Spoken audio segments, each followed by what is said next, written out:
Dentists are some of the smartest professionals that I know. Well, hey, I grew up with them. I am one. But let's face it, every so often we get distracted by what we think are new opportunities. Something shows up every couple of months, right? It could be a new growth mastermind. It could be some new hot investment group. It could be some new private equity pitch. It could be the latest and greatest technology piece of equipment that's going to make our lives so much better. We tell ourselves these are opportunities, but truly, most of the time, they're just distractions. So why do we chase shiny objects? It's because it feels good. It feels like we're making progress. Tactics just do that for us. We think they're measurable. We think that they're going to produce something that is tangible. They give us the illusion of progress.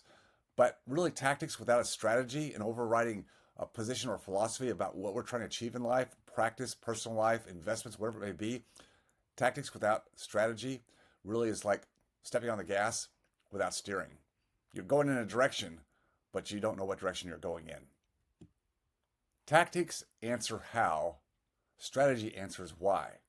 So tactically, how do I grow my practice? How do I have more patience? How do I have a higher profit margin? How do I buy more rental investment? How do I get a higher ROI on my investment categories per se? Rather, we got to go back to the why. Why am I building this? Why am I investing in this? What do I want my life to look like in, say, 5 years? What level of freedom am I actually shooting for at a certain period of time in my life? Those are the key questions to ask first, and then we can go back to the actual tactics that make sense to move in that motion forward. Many dentists join masterminds or coaching programs that focus on the practice model. And that's great. I've done the same thing for many, many years, and I'm not against being a part of groups or good coaches or consultants. Look, I do the same thing. But the problem is they never teach us why we're doing what we're doing. It's got to always come back to the why. I see many others jump into investment groups that are focused on whatever it may be. Again, a lot of times it's real estate. It could be hot technology, other big returns. But again, the question is, what are we trying to gain by putting ourselves out there in these typically distracted modes of just looking for the bright, shiny object? The problem is none of these tactics ever are cohesive, and they just end up being a patchwork of different distractions that don't add up to anything that really builds a life full of meaning and purpose and leaves hardworking and otherwise successful practitioners feeling very empty in their lives. I see it all the time.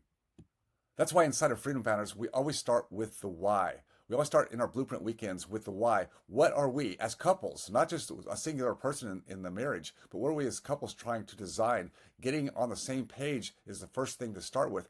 Then we can start with the actual tactics. But these aren't about hacks. These are about actually getting to the core of what we want in our life and then reverse engineering so we know what tactics to actually take.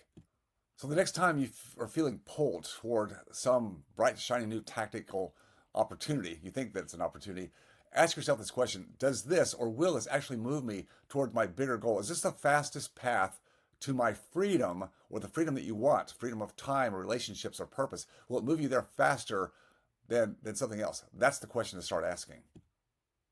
Look, tactics can build motion, feeling like you're getting somewhere, but strategy is what builds real freedom. That's where you've got to focus.